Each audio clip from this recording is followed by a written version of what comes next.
చివరి రోజుల్లో ఆర్థిక ఇబ్బందులతో ఇబ్బంది పడుతూ చనిపోవాల్సిన పరిస్థితి.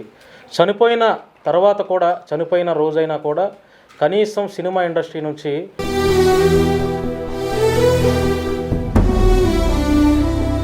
ఈ హీరోలందరి దృష్టిలో మీ వారికి ఒక గుడ్ నేమ్ అయితే లేదనేది ఒక వార్త. ఆయన వాళ్ళు ఇంకా ఇంట్లో అందరినీ యాడ్ చేస్తాడు ఆయన. నాకు ఆ ప్రభాస్ ఇట్లా వాళ్ళు అట్లా నన్ను దగ్గర తీసుకుంటారు అది ఇది అని చెప్పి ఆగిపోయేనా త్యాగం కదా. మరి అంత మంచి పేరు ఉంటే అసలు ఎందుకని కనీసం రాకపోవటానికి ఏంటి? ఎక్కడ లోపం ఎక్కడ జరిగింది? నాకు అదే తెలియదు సార్. సోను సూద్ మీ కుటుంబానికి అండగా నిలబడ్డాడు. ₹1,00,000 ఎంతో ప్రకటించారంట కదా. నాతోనే మాట్లాడి ఏడ్చిందంట, నువ్వేం టెన్షన్ తీసుకోకమ్మా, నేను మీ ఇంటికి వస్తా, అప్పటిదాకా ఇట్లా కార్యక్రమాలు ఉంటాయి కదా చిన్న చిన్నవి, ఆయన నువ్వు చేసుకో, ₹1,00,000 వేపిస్తా అని చెప్పి చెక్.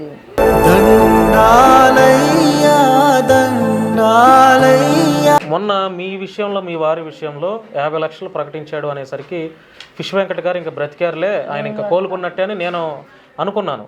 మరలా ఒక 2 రోజుల తర్వాత మీరే ఈ వార్త అంతా అబద్ధం, నాకు ఎవరూ ఫోన్ చేయలేదు, చూసి షాక్ అయినాం కదా ఇన్స్టాగ్రామ్ లో వీటిలో, మేమే చూసి షాక్ అయినాం. ఇదేంటి ఆయన ఏం చేయకుండా ఇట్లా ఇచ్చారు. ఇప్పటికైనా ఏదన్నా చూసి వచ్చి కొంచెం ఏమైనా చేస్తాడేమో హెల్ప్ అని అనుకుంటున్నా, కానీ ఏమో మరి, లేకుంటే గవర్నమెంట్ నుంచి అయినా ఒక చిన్న హెల్ప్ చేస్తే మంచిగా ఉండు.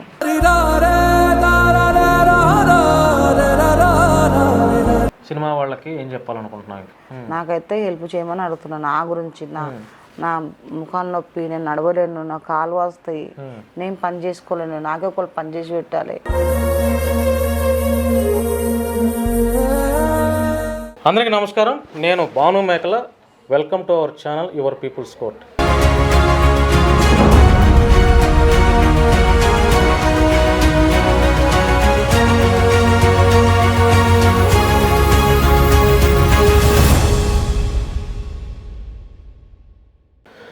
ఈరోజు నాతో ఫిష్ వెంకట్ గారి భార్య ఉన్నారు. దాదాపుగా 150 సినిమాల్లో నటించినటువంటి నటుడు, అగ్ర కథానాయకులు, అగ్ర హీరోల సరసన వివిధ రకాల పాత్రలు పోషించినటువంటి ఒక కమెడియన్. మరి ఆయన మరణ దిన చివరి రోజుల్లో ఈ ఆర్థిక ఇబ్బందులతో ఇబ్బంది పడుతూ చనిపోవాల్సిన పరిస్థితి. చనిపోయిన తర్వాత కూడా, చనిపోయిన రోజైనా కూడా కనీసం సినిమా ఇండస్ట్రీ నుంచి ఏ ఒక్క కథానాయకుడు, ఏ ఒక్క ఆర్టిస్టు కూడా వచ్చి ఆ కుటుంబాన్ని పలకరించినటువంటి పరిస్థితి కనపడుతుంది. ఎందుకు అలాంటి పరిస్థితి వచ్చింది, కారణాలు ఏంటి అనేది ఫిష్ వెంకట్ గారి భార్య మాటల్లో తెలుసుకునే ప్రయత్నం చేస్తాను. అమ్మ నమస్తే. అమ్మ, ఎందుకని కనీసం ఒక్క హీరో కూడా ఎందుకని రాలేదు మీ భర్తను చూడటానికి? అదే నాకు అసలు అర్థమవుతలేదు అన్న. హీరో కూడా రాలేదు అసలు, అదే నాకు అర్థమవుతుంది ఎందుకు రాలేదు అర్థమవుతుంది. అంటే దాదాపుగా పెద్ద హీరోలందరి పక్కన నటించారు మీ వారు. మరి కనీసం వారు ఫోన్ చేసినా ఇంటికి రాలేని పరిస్థితి ఒకవేళ ఉన్నా ఫోన్లో అయినా మిమ్మల్ని పలకరించాలి కదా. అదే ఫోన్లో కూడా మాట్లాడలేడు, ఇంటికి కూడా రాలేదు, కనీసం హాస్పిటల్ కూడా రాలేదు. హాస్పిటల్ కూడా రాలేదు. ఎంత అయిందమ్మా సుమారుగా హాస్పిటల్లో ట్రీట్మెంట్ ఖర్చు ఎంత అయింది? చెప్తున్నాం కదా, అక్కడ బోడుప్పల్లో 4,50,000 దాకా అయింది. బోడుప్పల్లో 4,50,000. ఇంకేమైనా హాస్పిటల్కి బిల్ ఏమైనా పెండింగ్ ఉందా మీరు కట్టాల్సింది? ఏం లేదు. తలసాని శ్రీనివాస్ యాదవ్ గారు కూడా బిల్ కట్టారు. ఆయనే కట్టాడు. 18 లక్షలు ఏమైతే ఆయనే కట్టాడు. అమ్మ, ఈరోజు చిన్న వేషాలు వేసుకున్నటువంటి ప్రతి ఆర్టిస్ట్ కూడా మంచి కార్లు కొనుక్కుంటున్నారు, మంచి ఇల్లులు కట్టుకుంటున్నారు. మీ వారు దాదాపుగా 20 ఏళ్ల నుంచి ఉన్నారు కదా సినిమా రంగంలో. 25 ఏళ్ల నుంచి ఉన్నప్పుడు మీ కుటుంబం కూడా అన్ని రకాలుగా సెటిల్ అవ్వాలి కదా. అంటే ఎక్కడ తప్పాడు మీ వారు? అదే నాకు అర్థం కాదు అసలు. ఆయన ఏమన్నా అంటే, నేను మీ ఫ్రెండ్స్ అంతా నీతోనే సినిమాలు చేస్తారు కదా, వాళ్ళ ఇల్లు అన్నీ ఎట్లున్నాయి, మన ఇల్లు ఎట్లుంది అంటే, ఒకరి గురించి మనం పోల్చొద్దు, మనం ఒకరి గురించి పోల్చు, మనం ఫస్ట్ నుంచి ఎట్లున్నాం అట్లనే ఉండాలి, ఇట్లా నన్ను అని బెదిరిస్తుండే. అట్లా అని చెప్పి నేను కూడా ఏం పట్టించుకోకపోతుంది, పోనీ అని గమ్మునుకుంటు. అయినా కూడా నాకు అనిపిస్తుంది అందరు మంచిగా కూడా ఏంది ఇట్లుండు అయినా కూడా ఆయన అట్లనే చేస్తుండే. ఫోన్లే కట్టించినా మంచిగా ఉన్నప్పుడు చూద్దాంలే, ఊకెందుకు గొడవ అని అట్లనే గమ్మునుకుంటు. అంటే బయట ఒక వార్త నడుస్తుందమ్మా, అదేంటంటే మీ వారు మద్యం తీసుకున్నప్పుడు కొంతమంది హీరోల గురించి చెడుగా మాట్లాడాడు. అతను తాగితే తను ఎట్లా బిహేవ్ చేస్తాడనేది తనకే తెలియదు. అందువల్ల ఈ హీరోలందరి దృష్టిలో మీ వారికి ఒక గుడ్ నేమ్ అయితే లేదనేది ఒక వార్త సోషల్ మీడియాలో చక్కెరలో కొడుతుంది. అందుకోసమే ఎవరు రాలేదనేది ఒక వాదన. దీని మీద మీరేమంటారు? ఆయన వాళ్ళు ఏమన్నా ఇంకా ఇంట్లో అందరినీ యాడ్ చేస్తాడు ఆయన. నాకు ఆ ప్రభాస్ ఇట్లా వాళ్ళు అట్లా నన్ను దగ్గర తీసుకుంటారు అది ఇది అని చెప్తాడు. కానీ మరి అట్లా అట్లా మాట్లాడే కూడా ఆయన మోహన్ బాబు కూడా భయపడతాడు ఆయన. అసలు మాట్లాడు కానీ మరి ఏమన్నా నాకైతే మరి అంత మంచి పేరు ఉంటే అసలు ఎందుకని కనీసం రాకపోవటానికి ఏంటి? ఎక్కడ లోపం ఎక్కడ జరిగింది? నాకు అదే తెలియదు సార్, అసలు అదే తెలియదు నాకు. మేము మా పిల్లలు అంతా అనుకునేది అదే. ఏంది ఈయన ఎట్లున్నాడు అంటే ప్రభాస్ సార్ వాళ్ళు వీళ్ళు ఉంటారు. ఇప్పుడు ఒక లోకల్లో ఒక వార్డు మెంబరు చనిపోయినా ఆ లోకల్లో మిగతా వార్డు మెంబర్లు కూడా వచ్చి పలకరిస్తారు, ఆ సర్పంచ్ కూడా వచ్చి పలకరిస్తాడు. ఒక అదే నియోజకవర్గంలో ఎవరన్నా వ్యక్తి చనిపోయినా కూడా ఎమ్మెల్యే కూడా వచ్చి పలకరిస్తున్నాడు ఈరోజు. ఎందుకంటే కావాలి కాబట్టి. 25 ఏళ్ళు సినిమా రంగంలో మీ భర్త ఉండి కనీసం జబర్దస్త్ ఆర్టిస్ట్ కూడా రాకపోవటానికి అసలు ఏంటి కారణం మాకు కూడా అర్థం కావట్లా. వచ్చారు రచరావు వచ్చింది, రచరావు అక్కడ వస్తే సరిపోయింది. ఇప్పుడు రచరావి మామూలుగా వాళ్ళు ఒక సినిమా తీసారు కాబట్టి వచ్చారు, అంతేగాని ఇంకా మిగతా వాళ్ళందరూ రాలేదు. గబ్బర్ సింగ్ వాళ్ళు వచ్చారు, రచరవి వచ్చాడు చూసాము, గడ్డం నవీన్ వచ్చాడు, ఇంకా చిరంజీవి గారితో నటించాడు కదా మీ వారు, పెద్ద పెద్ద వాళ్ళతో కూడా నటించారు. అదే నేను అంటున్నా కదా. అంటే ఏదన్నా కుల వివక్షత కూడా దానికి కారణం అనుకోవచ్చా? అంటే మీరు తక్కువ కులం అని చెప్పి ఇలా చిన్న చూపు అంటే బయట నడుస్తున్నట్టు. క్షత్రియులు కదా మీరు, క్షత్రియులు. అట్లా ఆయన అసలు చెప్పాలంటే నేను కులం గురించి అసలు మాట్లాడు లేదు, అస్సలు మాట్లాడాడు. ఏ కులమైనా కానీ దగ్గర ఫ్రెండ్స్ ఇలా చేసుకొని ఇంటికి తెచ్చుకుంటాడు ఆయన. వాళ్ళు తుర్కోలు తెలుగోలు అది అసలు ఆయనకి అట్లాంటివి ఏముండే ఆయన. అందరు ఫ్రెండ్స్ ఒకటే అంటాడు ఆయన. ఫ్రెండ్స్ కూడా అట్లనే ఉంటారు ఈయన దగ్గర. ఈ కొంతమంది మధ్యన ఫ్రెండ్స్ వేరే ఉన్నారు.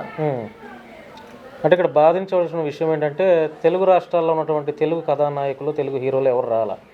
పక్క రాష్ట్రం ఉన్నటువంటి అది కూడా మన భాష కానటువంటి వ్యక్తి సోను సూద్ మీ కుటుంబానికి అండగా నిలబడ్డాడు. ₹1,00,000 ఎంతో ప్రకటించారంట కదా, ఇంటికి కూడా వస్తానన్నారంట కదా. ఏం చెప్పారు సోను సూద్ గారు? ఏం చెప్పలేని ఆయన తెలియదంట, ఆయన చనిపోయింది టీవీలో చూసిందంట, చాలా బాధపడ్డాడంటే ఏడ్చిందంట. నాతోనే మాట్లాడి ఏడ్చిందంట.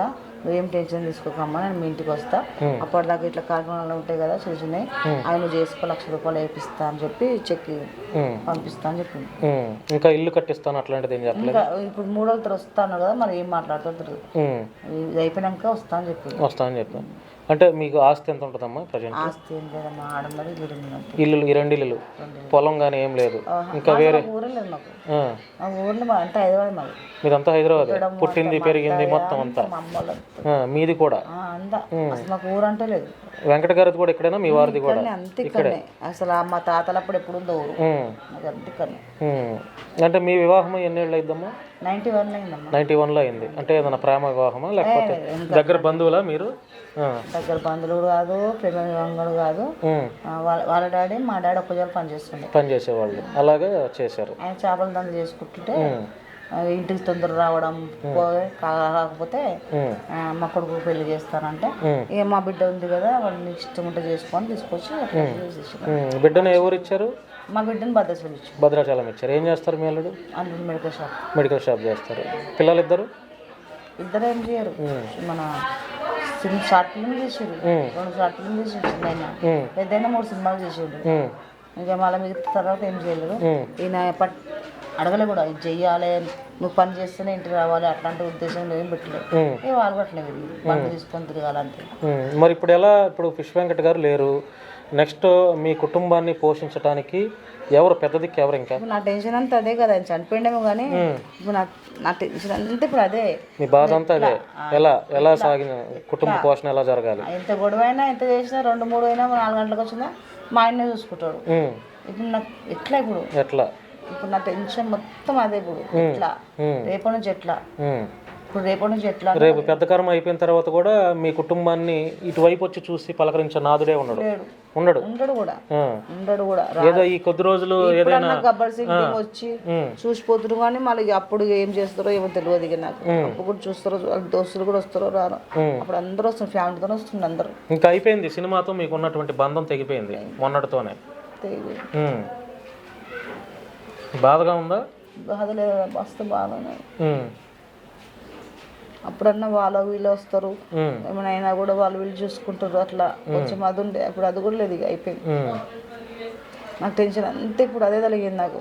ఇప్పుడు ఇది అయిపోయిందంటే ఎట్లా ఎవరు చూస్తారు, నేను పని చేసేదాన్ని కాదు. పిల్లలకేమో ఇంకా మా డాడీ చనిపోయాడు అని తెలుసు, కానీ డాడీ చనిపోయాడు మరి ఇట్లా ఉండాలి, ఇట్లా చెయ్యాలి, ఇది చేసుకోవాలి, అది చేసుకోవాలని ఇంకా ఆలాపన లేదు.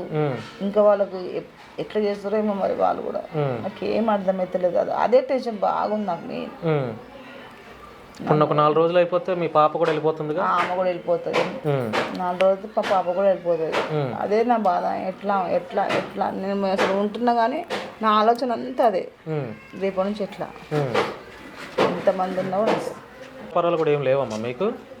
ఏం లేవు. అప్పుడు నేను చేసిండు అంటే ఇప్పుడు కుల వృత్తి ప్రకారం చేపల యొక్క ఇదే కాబట్టి ఇదే ఉంది చేసిండు, కానీ పిల్లకి అప్పగించలేడు. అలా ఫ్రెండ్స్కి అప్పగించిండు. ఆ ఫ్రెండ్స్కి అప్పగించి చేయించుకుంటా అప్పుడప్పుడు. కంటిన్యూ కూడా ఏం కాదు, అప్పుడప్పుడు చేస్తుండే. మాల్ వస్తుండే, ఇచ్చేస్తుండే. మళ్ళీ వాళ్ళ పైసలు ఎంత వస్తే వాళ్ళకి సగం వీళ్ళకి సగం అట్లా తీసుకుంటుండే. కానీ పిల్లలన్నా కనీసం పెట్టి వెళ్ళాడు. నేను అనుకున్నానమ్మా, ఇప్పుడు ప్రభాస్ స్పందించాడు. ఇప్పుడు ప్రభాస్ ఎక్కడ ఏది జరిగినా కూడా గతంలో వరదలు వచ్చినప్పుడు కూడా ఆయన పెద్ద మొత్తంలోనే సహాయ సహకారాలు అందించారు. అంటే ఏ కథానాయకుడు స్పందించినా స్పందించకపోయినా ప్రభాస్ మాత్రం ముందుగా ఉండి స్పందిస్తాడు. మొన్న మీ విషయంలో, మీ వారి విషయంలో 50 లక్షలు ప్రకటించాడు అనేసరికి ఫిష్ వెంకట్ గారు ఇంకా బ్రతికారులే, ఆయన ఇంకా కోలుకున్నట్టే అని నేను అనుకున్నాను. మరలా ఒక 2 రోజుల తర్వాత మీరే ఈ వార్త అంతా అబద్ధం, నాకు ఎవరు ఫోన్ చేయలేదు. మేము చూసి షాక్ అయినాం కదా ఇన్స్టాగ్రామ్ లో వీటిలో, మేమే చూసి షాక్ అయినాం. ఇదేంటి ఆయన ఏం చేయకుండా ఇట్లా ఇచ్చారు. అందుకే మేము ఇంటర్వ్యూ. ఎవరు చేసి ఉంటారు ఆ వార్త అలా ట్రోలింగ్? మీరే అడుచుకోవాలి, మీరే అడుచుకోవాలి. మా పాపదారి నంబర్ కూడా ఉంది. మొన్న ఇప్పుడు ఎంత వచ్చి ఉంటాయమ్మా? అంటే మీ వారు హాస్పిటల్లో ఉన్నప్పుడు చాలామంది వచ్చి పలకరించారు కదా. ఒక 6 లక్షల దాకా వచ్చింది. అక్కడ 6 లక్షల దాకా వస్తే 6 లక్షలు 4,50,000 దాకా ఖర్చు పెట్టేశారు. ఖర్చు పెట్టేసినాం. ఇప్పుడు చేతిలో ఎంత ఉన్నాయమ్మా రేపు పొద్దున పెద్ద కర్మ కార్యక్రమం చేయడానికి? మా చేతిలో ఇప్పుడు 2 లక్షలు. 2 లక్షలు ఉన్నాయి. రేపు కార్యక్రమం అయిపోతే ఇంకా అది కూడా ఉండదు. చిల్లర మాకు అసలు అర్థం అవ్వట్లేదు. మళ్ళీ ఇలా 5 రోజులు కదా, 5 రోజులు. ఎప్పుడు ఏ డేట్ పెట్టుకున్నారు? 10 రోజులేమో సోమవారం పెట్టుకున్నారు. ఇంకా కార్యక్రమం అయిపోతే మరి తర్వాత మళ్ళీ ఆర్థికంగా మీరు ఇబ్బంది పడతామే. మళ్ళీ నెల మాసం వస్తున్నట్టు నెల మాసం చేయాలి, 2 రోజులు కూడా చేయాలి పెద్దగా. ఇక పెద్దగా చేస్తున్నా ఏం చేస్తున్నా దేవుంది ఇంకా దేవుంది చేతుల్లో నాకు ఎప్పుడైతే ఉండదు. కష్టం చేసేదాన్ని కాదు, చూసేదాన్ని కాదు. కావచ్చు, లేకపోతే తెలుగు సినిమా ఇండస్ట్రీ కావచ్చు, సినిమాల హీరోలకైనా లేకుంటే గవర్నమెంట్ నుంచి అయినా ఒక చిన్న హెల్ప్ చేస్తే మంచిగా ఉండు. నాకంటూ ఒక ఇల్లు, మా పిల్లలకి మంచి పని ఉంటే చాలు మాకు. అంటే పిల్లలకి పని అంటే ఏదన్నా పని పెట్టిస్తారేమో, పెట్టిస్తే వాళ్ళు చేస్తే ఏమేమి మంచిగా అంటే నన్ను చూసుకుంటారు అట్లా. మీకు ఏమైనా ఆరోగ్య సమస్యలు ఉన్నాయా? అదే మొఖాలు నొప్పి, నడవలేను, అస్సలు నడవలేను. ఆపరేషన్ చేసి 4 లక్షలు అడిగారు. ఆ భయాన్ని నేను చేయించుకోలేదు. మా ఆయనకే పైసలు అవుతుంది, ఇంకా దీని కింద 4 లక్షలు పెట్టాలని చెప్పి ఆగిపోయినా. అప్పుడు ఆయన ఉన్నప్పుడు చేయించుకున్నాడు. ఫస్ట్ అయితే నువ్వు మంచిగా, ఆ తర్వాత నేను చేయించుకుంటా అని చెప్పిన. మా ఆయన వెళ్ళి అడిగాను, నాకు ఇది ఎందుకు. ఇప్పుడు ఫిష్ వెంకట్ గారికి షుగర్ వచ్చి ఒక 25 ఏళ్ళు అవుతుందమ్మా. ఆ షుగర్ రావటం వల్ల, ఈ మద్యం తాగటం వల్ల కూడా కొంత హెల్త్ అప్సెట్ అయింది కదా, పాడైపోయింది. మరి గతంలో కూడా ఆయన అనారోగ్య పరిస్థితి బాగాలేదన్నప్పుడు ఈ మందు మానేయాలి కదా చెప్పినాము. మరి ఈ రోజు ఆయన తాగి పడతలేదు, ఏమనంటే నిద్ర పడతాడు. అడిగినా నేను, ఎందుకంటే చేస్తున్నావు, డాన్స్ మంచి తాగరంట కదా, తాగదని నీకు తెలుసు కదా, ఎందుకంటే చేస్తున్నావు అని అంటే, ఏం లేదు సువర్ణ నిద్ర పడతలేదు, ఏం చేయాలి ఇట్లా. ఇంత అప్పుడు మంచిగా ఉన్నప్పుడు అయితే ఇంత బాటలు 2, 3 తాగుతుంది మంచిగా ఉన్నప్పుడు. ఇది షుగర్ వచ్చి మరి ఇంత తాగుతున్నానికి ఎంతో మత్తెక్కిపోతుండే అంటుండే. అతను అట్లా అంటుండే, ఇద్దరు వస్తలే సువర్ణ సువర్ణ. మీడియా వారు బాగా సపోర్ట్ చేశారమ్మా మీ వారికి, మీ విషయంలో ఎప్పటికప్పుడు వార్తలు టెలికాస్ట్ చేసి జనాలకు తెలిసేలా చేసి, అధికారులకి నాయకులకి తెలిసేలా చేసి చెప్తున్నాడు. చూస్తున్నాను. ఏదో ఒక గవర్నమెంట్ అయినా, సినిమా హీరోలు అయినా, ఆయన ఫ్యాన్స్ అయినా, ఆయన ఎంత ఇష్టపడ్డరో అలా భార్య నేను కాబట్టి కొంచెం నాకేమన్నా హెల్ప్ చేసి, నా చేతికి ఇవ్వకున్నా పర్లేదు, కొంచెం నువ్వు వాడు ఉండమ్మా, ఈ పిల్లలు పని చేస్తారు అన్నట్టుగా. ఒక ఇల్లు కట్టిస్తే సరిపోతుంది అంటున్నారు. ఒక ఇల్లు కానీ లేదంటే మీ పిల్లలిద్దరికి ఏదైనా ఒక మంచి చిన్న చిన్న ఉద్యోగాలు. ఇప్పుడు చేపల ఎట్లాగో అది మన కులవృత్తే కాబట్టి అది బిజినెస్ పెట్టించుకుంటే సెటిల్ అవుతారు. సెటిల్ అవుతుంటే కానీ 10 లక్షలు కావాలంట మా చిన్న 10 లక్షలు. ఇప్పుడు లోన్స్ ఇస్తారు. లోన్ అన్న ట్రై చేయొచ్చు కదా కార్పొరేషన్ లోన్లు ఇచ్చారంటే మా చిన్న కొడుకు ఎప్పుడో పెట్టుకుంటాడు.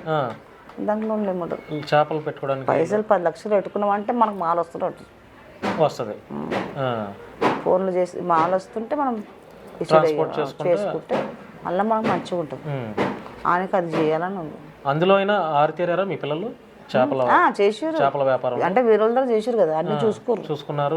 తెలివి ఉందా? తెలివి ఉంది. చిన్నకు ఇంకెక్కువ ఉన్నది, ఇంకా పెద్ద కూడా ఉంది కానీ ఆయనకి ఇంట్రెస్ట్ లేదు. చిన్నకు ఇంట్రెస్ట్ ఉంది, ఎందుకంటే వీళ్ళు ఇంత సంపాదిద్దాం చేపల మీద, నేను అంతకంటే ఎక్కువ సంపాదిస్తాను అది ఉన్నదండి. ఉంది. పిల్లలిద్దరూ కూడా తాగుడు అలవాటు ఏమైనా ఉందా? తాగుడు అంటే ఇట్లనే ఎప్పుడన్నా నెలకోసారో 2 నెలలకోసారో 10 రోజులకు 10 రోజులకు వాళ్ళ పిల్లల బర్త్డేలు అయితే తాగుతారు. రోజు అందరి పైసలు ఉంటుంది తాగడానికి. ఎంత వయసు ఉంటుంది పిల్ల? పెద్దోడికి ఎంత ఉంటుంది? ఆయనకు పెద్ద అయినాక ఇప్పుడు వచ్చి 29 పడ్డాయి. చిన్న కాలేదు. అదే చెప్తున్నా కదా, ఇది గట్టి చేయాలని నా ఆశ. అభినమే అందు గురించి అసలు అయిపోతుండే ఇప్పుడు అయిపోతుండే, కట్టి చేద్దామనే ఆగిండు. ఇది కట్టే చేస్తా మన పిల్లలకు డబుల్ బెడ్ అంటే ఇన్ని రోజుల దాకా నేను అంటుంటే కదా, శంకర్ వాళ్ళ ఇల్లు చూడు ఎట్లున్నది, వాళ్ళ చూడు ఎట్లున్నది అని అంటుంటు కదా. మేము కూడా ఏంటి ఫిష్ వెంకట్ గారు 150 సినిమాల దాకా చేశారు కదా, పెద్ద పెద్ద నాయకులతో చేశారు, పెద్ద పెద్ద హీరోలతో చేశారు, బాగా సంపాదించుకుంటాడని అనుకుంటాం. కానీ మరి ఎప్పుడైతే మీరు అనుకున్నాం అదే ఎవరైనా అనుకుంటారు, ఎవరైనా అట్లా అనుకుంటారు అని చెప్పి మంచిగా కట్టించి మంచిగా గ్రాండ్గా ఇట్లా ఆయన అనుకుండు, ఎన్నో అనుకోడు అట్లా కట్టించి ఆ పిల్లల పెళ్లి చేసి అప్పుడు చూపిస్తా అందరికి అని అన్నాడు. అట్లా కానీ వినాయక్ కూడా అమ్మా ఎన్ని సినిమాలు చేసిండమ్మా ఆయన, సినిమాలు చేసి మా ఇంట్లో పోయి ఒకసారి రామనాలు చూడండి, ఎంత పెద్ద ఫోటో పెట్టుకుని కాటుపోదాన్ని రాపించుకున్నాడు వినాయక్. మరి ఆయన కాంటాక్ట్ నెంబర్ ఉంటుంది కదా, చేయలేడు ఆయన, మమ్మల్ని చేయనియాడు. ఇప్పుడు ఆయన బాగలేడు, ఆయన లేడని చెప్పి ఫోన్ మా చేతికి ఇచ్చాను కానీ అసలు ఫోన్ వస్తే కూడా ఇవ్వడు తెలుసు. ఆయన ముట్టం కూడా మేము ముట్టము నంబర్లు చూడము మాట్లాడము.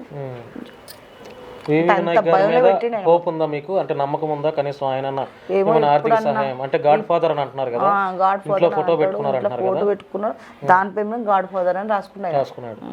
మరి ఇప్పటికైనా ఏదన్నా చూసి వచ్చి కొంచెం ఏమైనా చేస్తాడేమో హెల్ప్ అని అనుకుంటున్నాం. కానీ ఏమో మరి ఒకరోజు కూడా బాగలేదు పానమని వినాయక దగ్గర పోతే ఒక 20,000 చేతికి ఇచ్చి పంపించిందంట. ఆయన మనసు బాగా ఇరిగిపోయింది. ఇన్ని సినిమాలు చేస్తే నాకు 20,000 ఇచ్చి పంపించిండాను. ఆ రోజు బాగా ఏడ్చిండు ఇంటికి వచ్చి. 20,000 ఇచ్చాడు. 20,000 ఇచ్చినాను. ఎన్ని ఏళ్ళ కిందట ఇది? ఇది ఒక సంవత్సరం కిందట. చాలా ఏడుస్తుంటే అడిగిన ఎందుకు ఏమైందంటే ఇట్లా అది కూడా నాకు చెప్తలేడు, వేరే ఫ్రెండ్స్ చెప్తుంటే విన్నా. మాకు ఫైనల్గా సినిమా వాళ్ళల్లో మీ కుటుంబానికి అత్యంత బాగా దగ్గరగా ఉన్నటువంటి వ్యక్తులు ఎవరున్నారు సినిమాల్లో? అది చిన్న ఆర్టిస్టులు అవ్వచ్చు, పెద్ద హీరోలు అవ్వచ్చు, మీ కుటుంబానికి సన్నిహితంగా. ఆ ఆర్టిస్టులు అంటే నాకు ఎవరేం పరిచయం లేదు. గబ్బర్ సింగ్ టీము, జబర్దస్త్ వాళ్ళు వాళ్ళు ఏం చేయలేదు. అందరితో మాట్లాడి చేద్దామనగా మళ్ళీ ఇప్పుడు ఆయన చనిపోయింది కదా, ఉన్నప్పుడు అన్నారు మరొకసారి పవన్ కళ్యాణ్ గారిని కలిస్తే మరొక పెద్ద సహాయం కల్పిస్తానే అన్నారు. వాళ్ళే కల్పిస్తాన్నారు. వాళ్ళకు మమ్మీ బాగాలేదంట కదా, హాస్పిటల్ ఉందంట కదా, అది అయిపోయినాక పోదాం. మీరు పవన్ కళ్యాణ్ గారిని కలిస్తే మీకు ఒక నమ్మకం అయితే దొరుకుతుంది. ఎందుకంటే కనీసం మీరు ఊహించినంత కాకపోయినా వచ్చారు నా దగ్గరికి, నా కోసం నన్ను నమ్ముకొని అన్న దాని మీద కనీసం ఆయన ఎంతో కొంత. మొన్న రీసెంట్గా పాకీజాకు కూడా ఆయన 2 లక్షలు పంపించారు. సో ఒకసారి ప్రయత్నం చేయండి. ఎట్లాగో గబ్బర్ సింగ్ టీం వాళ్ళు టచ్ లో ఉంటారు కాబట్టి ఒకళ్ళు తీసుకుపోతే నా అదృష్టం పిల్లల అదృష్టం ఏదైనా చేస్తే అయినా ఇంకా అంతే చాలు నాకు. ఇంకా అంత మించి ఇంకేమవుతున్నా ఆయన పెద్ద బిల్డింగ్ కట్టియాలని అంటలే నేను. నాకు ఎందుకు అవసరమా? ఏదో ఉండడానికి ఇల్లు నాకు కట్టించి పిల్లలు ఏమైనా పని చేసుకుంటే చాలా అనుకుంటున్నాను. పెట్టిస్తారన్నా కొంచెం భయానికి చేస్తారేమో అని. ఫైనల్గా ఏం చెప్తావమ్మా నీ తరపు నుంచి ఫిష్ వెంకట్ గారి భారీగా? అదే చెప్తున్నా కదమ్మా, సినిమా వాళ్ళకి ఏం చెప్పాలనుకుంటున్నావు? ఇంకా అదే దయచేసి పిటిషన్ అనుకోవచ్చు, ఒక అర్జీ అనుకోవచ్చు, నీ విన్నపం అనుకోవచ్చు, ఏదన్నా అనుకోని నాకైతే హెల్ప్ చేయమని అడుగుతున్నాను. నా గురించి నా ముఖాలు నొప్పి, నేను నడవలేను, నా కాలు వస్తాయి, నేను పని చేసుకోలేను, నాకే ఒకళ్ళు పని చేసి పెట్టాలి. మగపిల్లలు 2, మా ఆడపిల్ల అయితే 4 రోజులు ఉండి వెళ్ళిపోతుంది. ఏదో ఒక హెల్ప్ చేసి కొంచెం నన్ను ఒక ఇల్లు కట్టించి, ఇల్లు మొత్తం కట్టకుండా ఒక చిన్న రూమ్ లాగా కట్టించి మా పిల్లలకి ఏదైనా జాబ్ లాగా పెట్టిస్తున్నా, లేకపోతే వాళ్ళకి ఏదైనా సినిమాలో ఛాన్స్ ఇచ్చిన పెద్దోనికి ఏమో ఏదో ఒకటి చేసినా కూడా చాలు నాకు. పెద్దోడు చేసిన 3-4 సినిమాలు అట్లా అని, మళ్ళీ ఆయన కూడా ఫిష్ వెంకట్లాగా తెచ్చుకుంటాడేమో అని అట్లా నేను అనుకుంటున్నా. కొంచెం ఆయన పోలికలు కూడా అట్లాగే ఉన్నాయి కాబట్టి 3-4 సినిమాలు తీసి. ఎందుకు వివినాయక్ ఇష్టం కూడా మా పెద్దబాబు అంటే, పెద్దబాబు అంటే చాలా ఇష్టం కూడా. ఆయన చెప్పించింది వివినాయకే. అట్లా ఒక చిన్న ఛార్జ్ ఇచ్చి రాను మీ డాడీ లాగా గాని అంటారేమో అని అట్లా ఒక కోరిక. అట్లా నన్ను బాగుపడతాడేమో పెద్దోడు, మళ్ళీ రేపు ఆయన బ్లాగ్ పేరు తెచ్చుకుంటాడు. అమ్మ, మేము వార్తలను టెలికాస్ట్ చేయటం మా బాధ్యత. మీ యొక్క బాధను కూడా ప్రజలకు తెలియజేయటం మా బాధ్యత. మేము మీకైతే సహాయాలు లేకపోతే చేయలేని పరిస్థితి మాకు లేకపోవచ్చు, కానీ మీ బాధని ప్రజలకి తెలియజేసే ఒక బాధ్యత అయితే తీసుకుంటాం. దేవుడు మీ కుటుంబానికి అండగా ఉండాలని, భగవంతుని దీవెనలు మీకు ఉండాలని నేను మనస్ఫూర్తిగా కోరుకుంటున్నాను. తప్పకుండా మీకు మంచి జరుగుతుందనే నమ్మకం అయితే నాకుంది. మీరు కూడా నమ్మకం ఉంచండి. మీరు నమ్మినటువంటి భగవంతుని ప్రార్థించండి, మీ కుటుంబానికి మంచి జరుగుతుంది. అదే నేను కోరుకుంటున్నాను. థ్యాంక్ యూ అమ్మ, థ్యాంక్ యూ.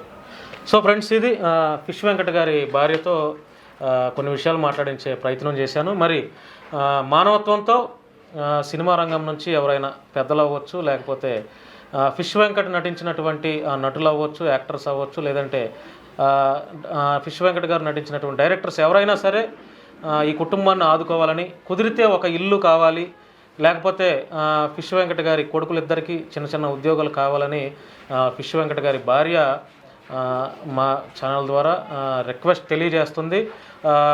మరి ముఖ్యంగా వివి వినాయక్ గారి మీద చాలా నమ్మకం ఉందని చెప్పి ఆవిడ మాటల్లో మనకు అర్థమవుతుంది. ఈ వీడియో కనుక వివి వినాయక్ గారు చూస్తే, తప్పకుండా చూసినా చూడకపోయినా మానవత్వంతో వివి వినాయక్ గారి మీద నమ్మకం ఉంది కాబట్టి ఆవిడ చెప్తుంది కాబట్టి స్పందిస్తారని నేనైతే అనుకుంటున్నాను. మరి చూద్దాము ఎవరు స్పందిస్తారో. ఫిష్ వెంకట్ గారి కుటుంబాన్ని ఇలాగే వదిలేస్తారా, లేదంటే సినిమా రంగం నుంచి ఎవరైనా పట్టించుకొని ఈ కుటుంబాన్ని ఒక గాడిలో పెట్టే ప్రయత్నం చేస్తారా అనేది తెలియాలంటే మరి కొద్ది రోజులు వెయిట్ చేయాల్సిందే. చూద్దాం ఫిష్ వెంకట్ గారిని, ఈ కుటుంబాన్ని ఎవరు వస్తారు, ఎవరు పరామర్శిస్తారు, ఎవరు ఆదుకుంటారు అనేది కూడా కాలం డిసైడ్ చేస్తుంది. థ్యాంక్ యూ అండి, థ్యాంక్ యూ సో మచ్.